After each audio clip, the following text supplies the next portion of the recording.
bu foniy tush olamining 5 daqiqalik soxta lazzatlari uchun insonga haqiqiy saodatni va abadiy oxirat saltanatini tark ettirib, uni jannatdagi eng ustun maqomga yetish o'rniga asfali sofilingga tushirgan ham ana shu nafsi ammoradir.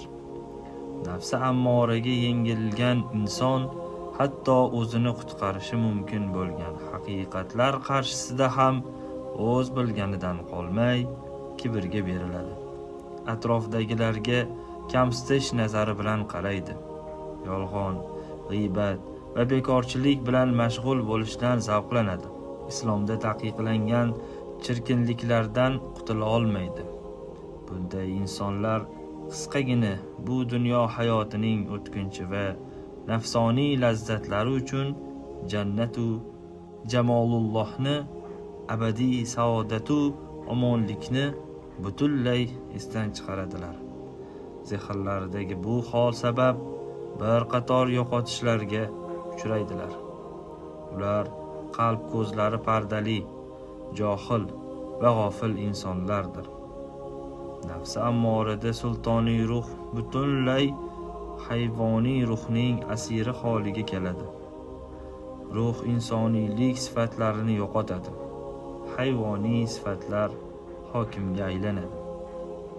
Bu kabi insonlar haqida Janobi Haq bunday deydi: Batahqiq jahannam uchun ko'plab jin va insonlarni yaratdik. Ularning dillari boru tushuna olmaslar. Ko'zlari boru ko'ra olmaslar. Quloqlari boru eshita olmaslar. Ana o'shalar chorva hayvonlari kabidirlar.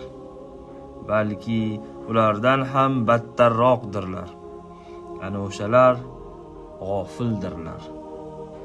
A'rof surasi 179-oyat. Bundaylar shu hollarida ham Allohning marhamatiga ishonadilar. O'zlarini shu ishonchlari bilan ovutadilar. G'aflat tug'yoni ichida gunohlarda davom etadilar.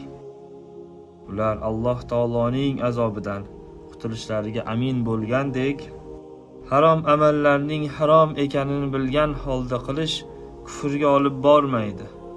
Vaqti kelganda tavba qilib olarman degan tushuncha bilan o'zlariga tasalli beradilar. O'zlarining ana shunday sarob hayollariga ishonib aldanadilar. Aslida bu kabi tushunchalar gunoh amaliga oshishini xohlagan va uni odatiy hol sifatida ko'rsatishni istagan nafsning shaytoniy vasvasalaridir. Holbuki Janobi Haqning ogohlantirishi naqadar buyuk. Ey odamlar, Robbingizga taqvo qiling va ota bolasiga foyda bera olmaydigan, bola otasiga biror narsada foyda berguvchi bo'lmaydigan kundan qo'rqing. Albatta, Allohning va'dasi haqdir.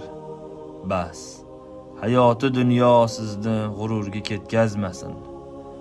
O'ta g'ururga ketkazguvchi sizni Alloh ila g'ururga ketkazmasin. Luqmon surasi 33-oyat.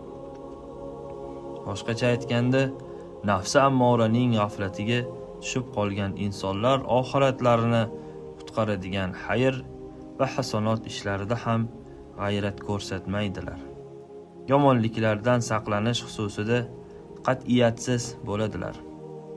Agar kichik bir xayr qilsalar ham bu ko'zlarga katta bo'lib ko'rinadi. Doimo shu bilan maqtanib yuradilar.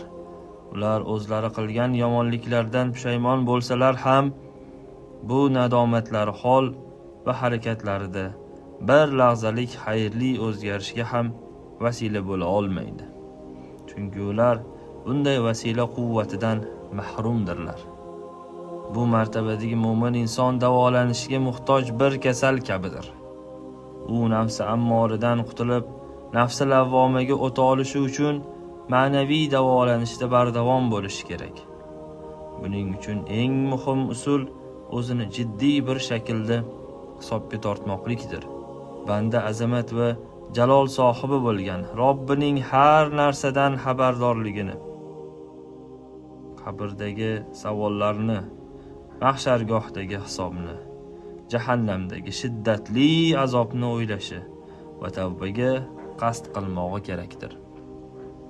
Biroq banda tavba asnosida Janobi Haqqa faqat so'z bilan munojot qilishi emas, balki qalban pushaymon ham bo'lishi zarur. Buni buyuk bir samimiyat bilan ifoda etishi lozim. Til tavba qilsa-yu, ammo qalbda fursati bilan yana o'sha gunohga qaytishi orzusi ustun bo'lsa, bu tavba maqbul emasdir. Bil'aks, bu munofiqning tavbasidir. Tavbaga muhtoj tavbadir. Bir tomondan tavba qilgan holda, boshqa tomondan gunohlarda davom etish, tavba sabab yetgan maqomini pisand etmaslik va uni jiddiy qabul qilmaslikdir.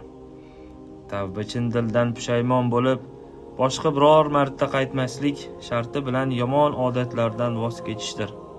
Janobi Haqdan mag'firat tilashdir.